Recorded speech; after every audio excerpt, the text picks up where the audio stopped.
All right, so if you're in the Kubernetes world, you've heard of pods. You've probably used them a million times, but have you ever stopped to think about what they really are?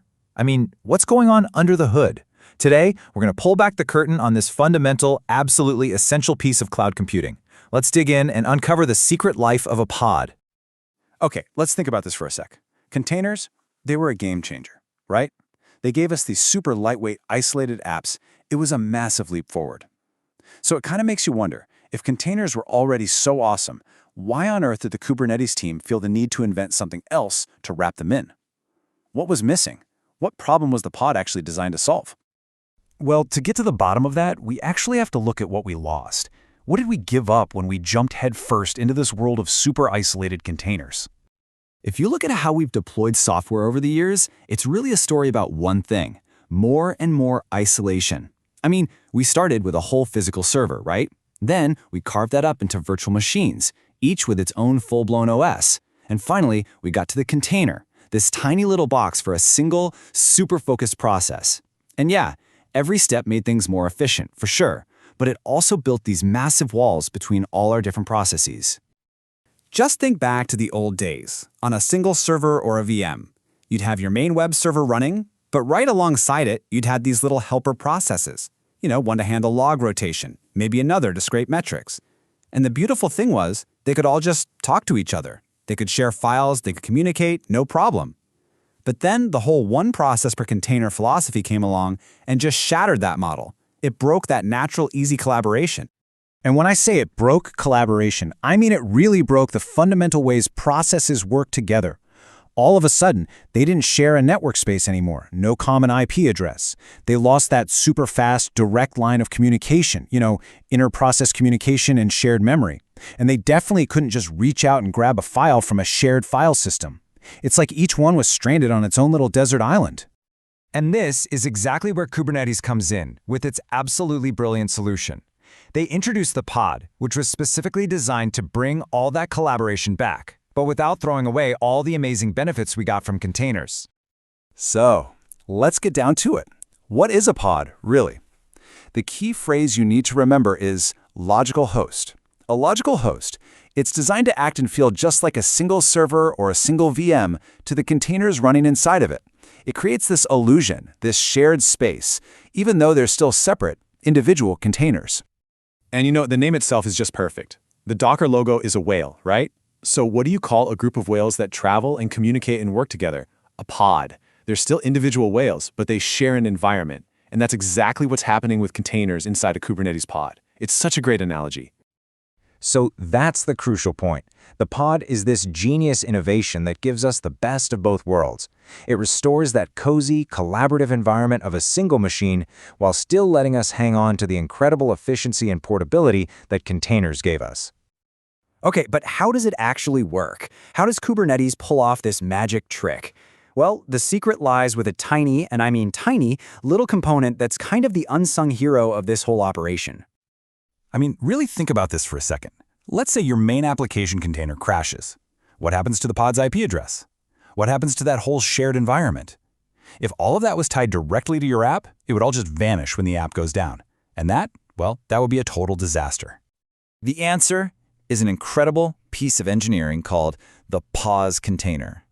This little guy is the first thing that gets created when a pod starts up, and it's the very last thing to die.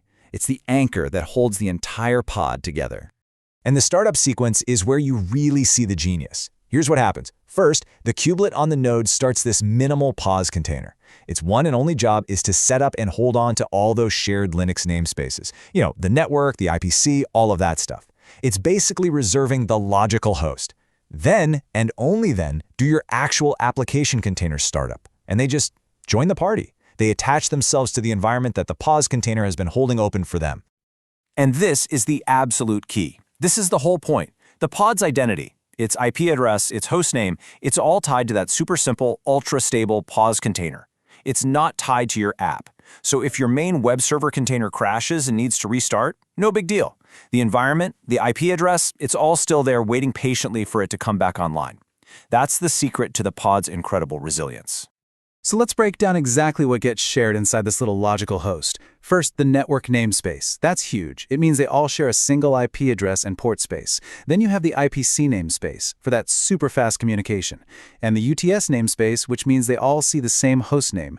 But here's what's really clever. Notice what isn't shared by default, the PID namespace. The process IDs are kept separate. And that's a critical safety feature. It means a process in one container can't accidentally or maliciously mess with a process in another. It's the perfect balance of collaboration and isolation.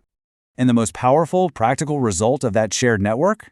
It's that any container in a pod can talk to any other container in that same pod, simply by communicating with localhost. That's it. No complicated service discovery, no looking up IP addresses. It's just like they were processes running on the exact same machine, because from their perspective, they are. Okay, that's the theory. But how does this all play out in the real world? What can we actually do with this? Well, it turns out this shared environment opens the door to some incredibly powerful and honestly really elegant application patterns. Probably the most famous one is called the sidecar pattern, and the name is perfect. Think of a sidecar attached to a motorcycle. It's this helper that rides alongside the main vehicle, adding functionality, but the motorcycle itself doesn't have to change. That's exactly what a sidecar container does for your main app. A classic, everyday example is log shipping. Okay, so your main app, its only job is to write its logs to a file. Simple. It just dumps them into a shared volume inside the pod. Then you have a second container, the sidecar, running a logging agent. It's constantly watching that shared volume, and whenever it sees new logs, it grabs them and ships them off to your central logging system. The best part? Your main application has no idea this is happening. It doesn't need any complex logging libraries. It's beautifully, cleanly decoupled. All right, another really powerful one is the ambassador pattern. You can think of this container as a local proxy. Its job is to handle all the messy, complicated details of talking to the outside world on behalf of your main app. Let's say you need to connect to a secure database out on the cloud.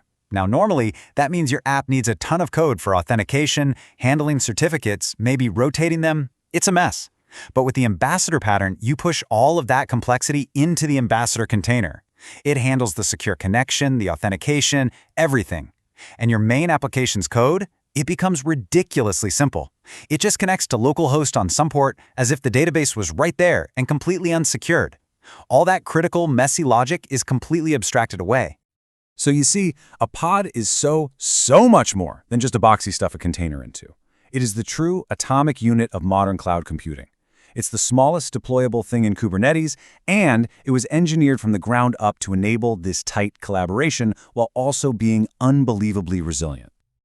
All right, so let's wrap this up. What are the key things to take away? First, a pod is a logical host, not just a container wrapper. Second, the secret to its stability is that little unsung hero, the POS container. Third, this whole design makes awesome patterns like sidecar and ambassador possible, which keeps your own code super clean. And finally, never forget the cloud-native mantra. Pods are cattle, not pets. They are designed to be completely disposable.